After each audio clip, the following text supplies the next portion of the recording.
Мен Батыс Қазақстан облысы Бәйтерек ауданы Белес ауылының Белес мектебінің оқушысы Жұмағали Айдан Мұқағали Мақатаев. Жүрегім жүйкем бартылған. Жүрегім жүйкем бартылған, бұл күнде сондай тартылған.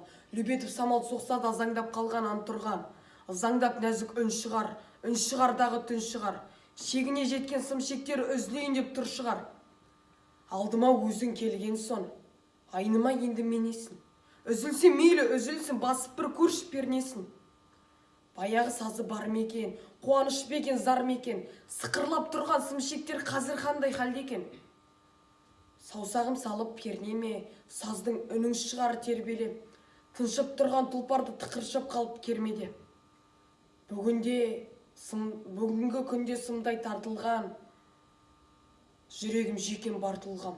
Айныма осы қалпымнан, айныма осы қалпымнан. Айныма осы қалпымнан.